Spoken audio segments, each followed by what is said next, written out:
Hello friends, हमारा आज का टॉपिक है block diagram of computer. So let's start the video. देखिए, ये रहा हमारा ब्लॉक डायग्राम। इसमें क्या है, हम डाटा जो है वो इनपुट कर रहे हैं। इसका मतलब ये हुआ कि हम इंस्ट्रक्शन दे रहे हैं अपने कंप्यूटर को। तो ये है हमारी इनपुट यूनिट। इनपुट यूनिट में हमारे कौन कौन से आते हैं, ऐसे इनपुट पार्ट्स हमारे कंप्यूटर के जो हमें हेल्प करते हैं इंस्ट्रक्शन देने में या डाटा सेंड करने में। अब ये इनपुट कौन कौन से हो सकते हैं, जैसे हमारा कीबोर्ड हो गया या फिर माउस हो गया। ये सारे जो हमारे कंपोनेंट्स होते हैं, ऐसे कंपोनेंट्स जो डाटा भेजने का काम करते हैं, उन्हें हम कहते हैं इनपुट यूनिट्स। तो ये सारा जो है वो डाटा भेज रहे हैं इनपुट के थ्रू। तो सबसे पहले यहाँ से जो ये डाटा जा रहा है, ये जाएगा सबसे पहले प्राइमरी स्टोरेज में।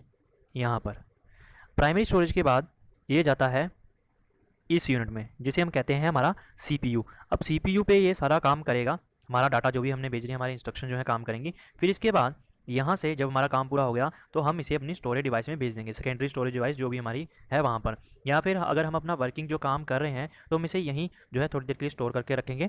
लेकिन जैसे हमारा काम खत्म होता है उसके बाद हम इसे स्टोरेज सेकेंडरी स्टोरेज में जो है वो ट्रांसफ़र कर देते हैं। ये जो दोनों हैं इन्हें हम कहते हैं प्राइमरी और सेकेंडरी स्टोरेज को हम कहते हैं स्टोरेज यूनिट्स। और हम कंट्रोल यूनिट और ALU arithmetic and logical unit को हम कहते हैं CPU। अब यहाँ पर सारा डाटा प्रोसेस होने के बाद जो हमारा नेक्स्ट प्रोसेस है वो है आउटपुट। फिर उसके बाद वो हमें आउटपुट जो है वो शो करता है। और ये आउटपुट क्या होती है, इन्फॉर्मेशन। डाटा क्या होता है, एक रॉ मटेरियल होता है जिसके बारे में अभी तक हमें कोई नॉलेज नहीं है। वो हम अपने इनपुट डिवाइसेस के थ्रू शो कर भेजते हैं हम अंदर। फिर वो जाता है प्राइमरी स्टोरेज में। प्राइमरी स्टोरेज में जाने के बाद वो सारा अपने जाता है सीपीयू में। सीपीयू में सारा डाटा प्रोसेस होने के बाद फिर हम उसे जो है स्टोर करते हैं अपनी स्टोरेज यूनिट में, जो हमारी होती है सेकेंडरी यूनिट।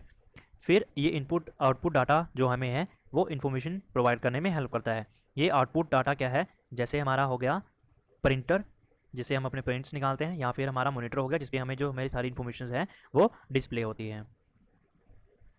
तो ये देखेंगे हमारी जो स्टोरेज यूनिट्स हैं, ये स्टोरेज यूनिट्स, इसके बारे में हम देखेंगे क्या है ये। देखिए, प्राइमरी यूनिट्स, प्राइमरी में हमारी आ जाती है जैसे रैम आ गई हमारी या फिर हार्ड डिस्क आ गई। इनका मेन काम क्या है कि ये डाटा को जो है वो स्टोर करके रखते हैं, लेकिन सिर्फ क्विक असेस के लिए। जब तक हम उसे यूज़ कर रहे हैं तब तक ही हम उसे असेस कर सकते हैं। इसीलिए हम उसे कहते हैं वायलेट। वायलेट होती है ये नेचर में, जिसका मतलब ये होता है कि जैसे हम अपने कंप्यूटर को बंद करते हैं तो इस रैम से जो सारा डाटा होता है वो डिलीट हो जाता है।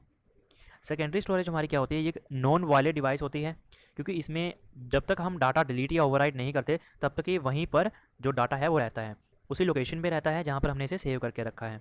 ये हमारी हो सकती है सीडीज़ या फ्लोपी मैग्नेटिक डिस्क हो सकती हैं, या आपकी पेन ड्राइव हो सकती है। ये होगी आपकी सेकेंडरी मेमोरीज। फिर आगे है हमारी सेंट्रल प्रोसेसिंग यूनिट और ये कंट्रोल यूनिट और अर्थमेटिक लॉजिकल यूनिट्स। सेंट्रल ये क्या करती है, जब भी हम अपना इनपुट के थ्रू अपना डाटा भेजते हैं तो सबसे पहले वो प्राइमरी स्टोरेज में ही जाता है। अब क्या होता है, इसके बाद हमारा काम शुरू होता है ALU का। ये उस डाटा को प्रोसेस करती है, उसे जो हम इंस्ट्रक्शन दे रहे हैं उसे वो परफॉर्म करती है और दोबारा वो आउटपुट देती है रिटर्न में, बैक में।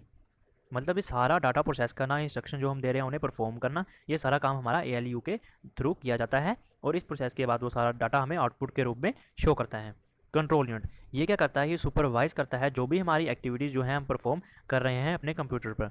ताकि जैसे कई बार होती है ना, हैंग की प्रॉब्लम होगी या आपका कोई एप्लीकेशन जो है वो ओपन नहीं हो रही है, तो ये उन्हें कंट्रोल करता है ताकि जो आपकी वर्किंग है कंप्यूटर पे वो अच्छी तरह से चलती रहे। CPU, तो CPU क्या है, ALU और CU, इन दोनों के कॉम्बिनेशन को हम कहते हैं CPU। और इस CPU को हम कंप्यूटर का ब्रेन भी कहते हैं। दोस्तों, ये था हमारा आज का टॉपिक। आई होप कि आपको वीडियो पसंद आया होगा। So please do subscribe to my channel